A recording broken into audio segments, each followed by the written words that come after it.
आणि इथे आपले पालक बाजरीचे थेपले तयार आहेत। ही रेसिपी एकदा नक्की ट्राय करा। 100% खात्री देऊन सांगते की तुम्हाला आणि तुमच्या लहान मुलांना ही रेसिपी खूप जास्त आवडेल। चला तर मग पटकन रेसिपीला सुरुवात करू। इथे पॅनमध्ये 1 चमचा तेल टाकते। त्यामध्ये स्वच्छ धुवून चिरून घेतलेली मी इथे पालक घेतले। आपल्याला पालक छान वाफवून घ्यायचे, परतून घ्यायचे तेलामध्ये। मी इथे पालक झाकण ठेवून 2 मिनिट छान वाफवून घेते। पालक पटकन वाफला जाते। बघू शकता आपली पालक इथे छान वाफवून झाली। आता मी इथे बाउल घेतले, त्यामध्ये 1.5 कप बाजरीचं पीठ घेतले। त्यामध्ये अर्धा कप गव्हाचं पीठ टाकते। 2 मोठे चमचे बेसन टाकते, जेणेकरून आपले हे थेपले छान। इथे मी हे कोरडं मिश्रण चांगलं मिक्स करून घेते।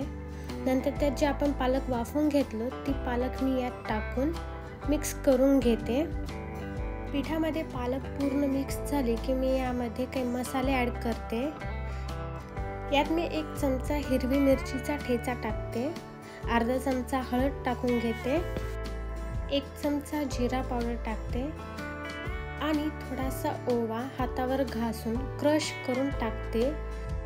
इथे ओवा टाकणं ऑप्शनल आहे। आता यात मी पाव चमचा काळी मिरची पावडर टाकते आणि चवीपुरतं मीठ टाकते।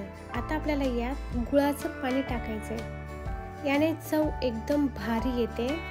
हे ऑप्शनल आहे। आता आपण हे छान मिक्स करून घेऊया। हे सगळे जिन्नस छान मिक्स झाले पाहिजे, त्यासाठी आपण अगोदर कोरडेच मिक्स करून घ्यायचे। आता आपल्याला पाण्यात नाही तर ताकात पीठ मळायचे। इथे तुम्ही ताकाऐवजी दही वापरलं तरी चालते, याने एक वेगळी चव येते थेपल्याला। इथे पीठ जास्त घट्ट किंवा सैल पण मळायचं नाहीये। इथे आपलं पीठ मळून झालेलं आहे। आता मी हे 10 मिनिटासाठी रेस्ट करायला ठेवते। 10 मिनिट झालेले आहेत। आता आपल्या या पिठाचे गोळे तयार करायचे आणि छान छोटे छोटे थेपले करून घ्यायचे। मी थोडंसं कोरड्या पिठामध्ये हे घोळून घेते, जेणेकरून पोळपाटाला हे चिटकणार नाही। इथे आपण भाकरी जसं थापून घेतो तसं थापून घेतलं तरी चालते, किंवा आपण या पोळी जशी लाटून घेतो त्या पद्धतीने बेलण्याने लाटून घेतलं तरी चालते। या साईडचे थेपले केले तरी चालते, पण मी आज इथे छोट्या आकाराचे थेपले बनवणार आहे। इथे मी 1 डब्याचं झाकण घेतले आणि त्याचा शेप देऊन थेपले छान बनवून घेते। छोटे छोटे थेपले जर केले ना माझे मुलं आवडीने खाते, म्हणून मी इथे छोट्या आकाराचे थेपले बनवून घेते। यावर थोडेसे तीळ टाकून घेते, म्हणजे पाहायला पण छान वाटते आणि खायला पण छान लागतं। इथे मी चमचाभर तेल टाकले। आता हे तेल थोडंसं पसरवून घेते आणि यावर आपण बनवलेले थेपले टाकून घेते।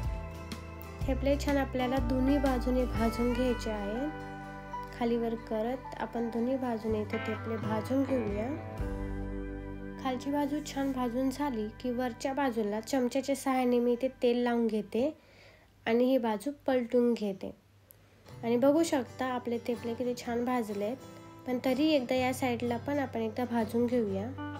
इथे आपले थेपले दोन्ही बाजूनी छान भाजून झालेले आहेत। मी आता हे एका प्लेटमध्ये काढून घेते आणि इथे आपले पालक बाजरीचे थेपले तयार आहेत। ही रेसिपी एकदा नक्की ट्राय करा। 100% खात्री देऊन सांगते की तुम्हाला आणि तुमच्या लहान मुलांना ही रेसिपी खूप जास्त आवडेल। त्यासाठी एकदा नक्की ट्राय करा। आवडल्यास लाईक करा, शेअर करा आणि कमेंट करून सांगायला विसरू नका की ही रेसिपी कशी झाली। धन्यवाद।